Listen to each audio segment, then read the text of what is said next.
Hey guys, so we're going to do phase 2 of our muzzle conditioning. We got Penny here again, we have our muzzle, and we have her pretty happy about seeing this. Our first phase is really just getting the dog to engage with the muzzle. That's really it, and put their nose in it. So now we're going to create today, build some duration of having the nose in there and create a little bit of a muzzle cue. And I'm going to do that by having something high value.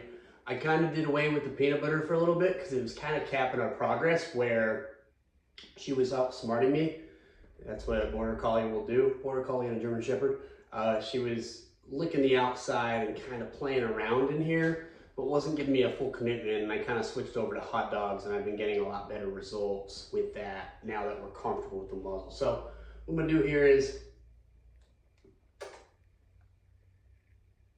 good. Kind of just warm up like we've been. Good. Good. We'll do one more. We just had delivery, so she's very interested in what's going on there, even though there's nobody there now, right? Pen. Good. Now, with the hot dog use, there's a couple options here. I'll show you. Kind of show you two. I'm going to cup some food in my hand and put the muzzle like this. We'll have a little bit of space so we can begin to add more duration with our reps. I'm also going to start to add a muzzle cue. So muzzle cue, we're just going to use the cue muzzle to go in here and stay in here, and then I'm going to pull away right before the food is done. All right. So we're going to muzzle. Good. And I'm kind of cupping my hand so that you can't just eat it really fast.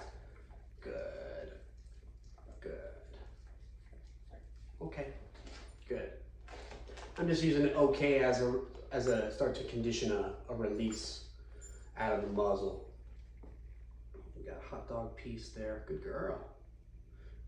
So we're adding a little more words now, a little more praise here, changing up our rewards.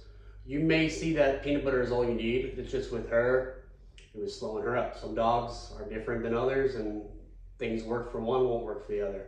So we're gonna go muzzle. Good. And I'm going to cup this food a little harder here so that you can't quite, like I said, get it really fast. Good.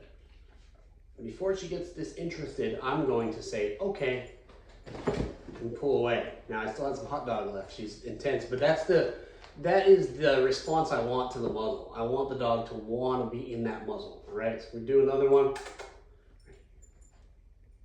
Muzzle. Good. So right as I'm about to, she's about to go in, I'll start to add that muzzle cue. Good. Good. I'm just praising her as she's eating these hot dogs. Good. We're gonna get one more here. Muzzle. Good. Okay. And I missed there, and it wasn't because she finished the food. Like I said, a little distracted, but no biggie. Kind of just work through it. We'll do one more. But essentially you want to keep that duration getting built up as the dog does well. Like I said, peanut butter, they'll use it, then use it, but I just switched over to hot dog here.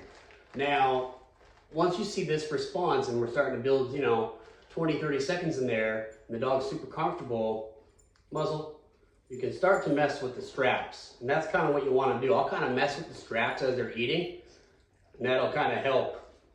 When it's time to strap this thing, okay, make it not such a big deal.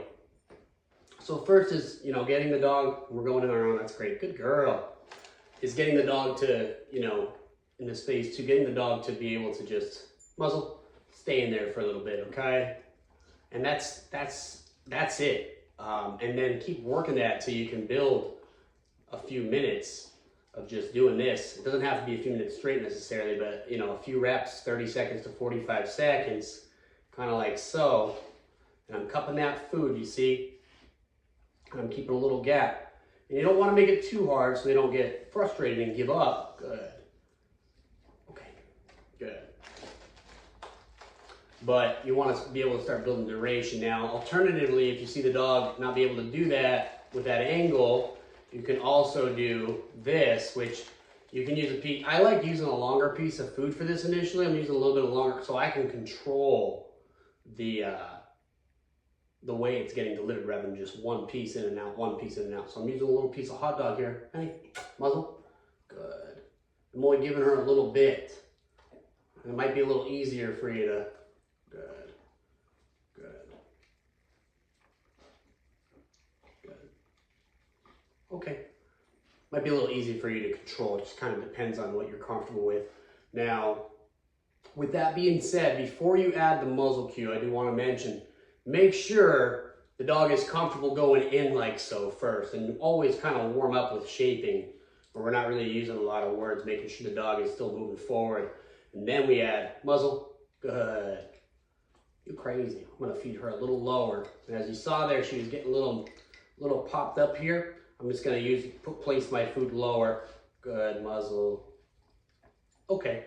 So you'll kind of see with dogs, depending on their nose length, things will change a little bit. My other two dogs that are pit bulls, I feed them up here. It's really hard for me to feed them down here because they have a lot wider and in terms of up and down, longer face, right? So her being very just long nose, it's hard to feed up here, a little easier down here with her. And that's just kind of, you know, dog to dog, all right? So with that being said, continue to do this, and then in a little bit, we'll be releasing phase 3. Thanks, guys.